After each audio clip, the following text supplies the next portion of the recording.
Jenny from the Middlesex Early On team, and today's virtual experience is Twisted Hopscotch. You only need 2 items, chalk, and an object such as a rock, a pine cone, whatever you can find outside. I have 3 versions I'm going to show you. The first one starting with the typical hopscotch. So using your chalk, you're going to draw the squares. After the squares in this one, instead of the numbers, I put in letters. After you're done, obviously your child's going to be really excited, and if they just want to hop right on through or jump right on through and say each letter they land on, we could go A, O, S, M, C, P, R, B, F, H. Of course, they can go backwards as well and repeat. Another thing you can do then with your object is to roll that object, and then you can ask, well, where did the rock land? And they'll be like, C. And again, they can jump, pick up the object. They can either continue jumping to the end or turn around and jump back. Again, the idea is to be able to label those letters correctly or to help them along the way. So this is version 1. So up next is version 2. So version 2 is still using the squares, but I drew them looking more like a maze. And in this one, I filled them up with the numbers and colors. Again, they can jump to each one saying what they landed on.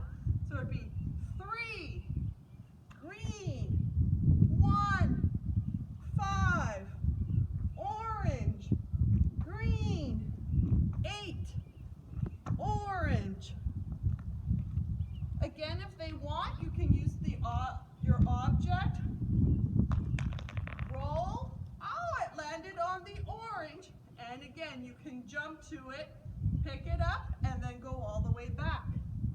You can also ask your child for some ideas of how they want to do it and follow your child's lead.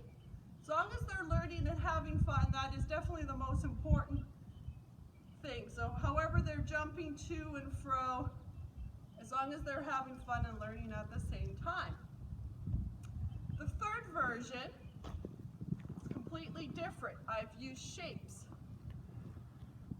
In this case, the bigger the space you have, the bigger this can be. I used 4 different shapes, 4 rows, and that each shape is in a different spot in each row. So it's a maze. So for example, if you say, oh, find all the triangles, they need to follow the rows to find the triangles. So in the first row, the triangle's here.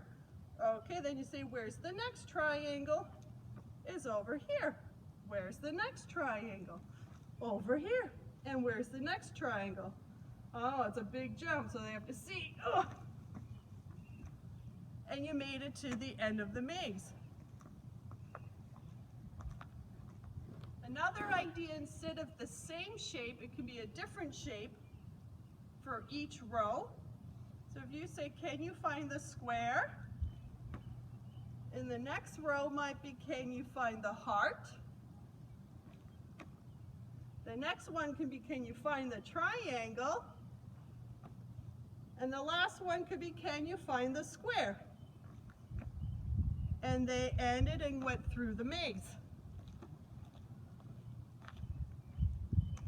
Those are 3 different versions for your children that like to learn and need to get that physical energy out.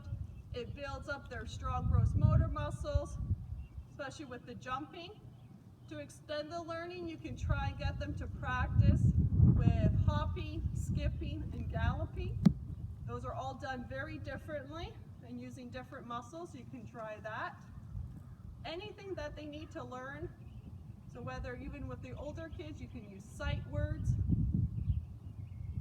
letters, the numbers, colors, animals, if you have pictures of animals. If it's not a nice day and you want to do this inside, you can use painter's tape and do the shape. So if you have the hardwood floor or the tile, you can do that, or on large pieces of paper.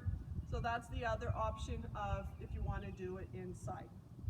I hope you liked today's virtual experience, and I hope that you continue to connect, learn, and grow with us.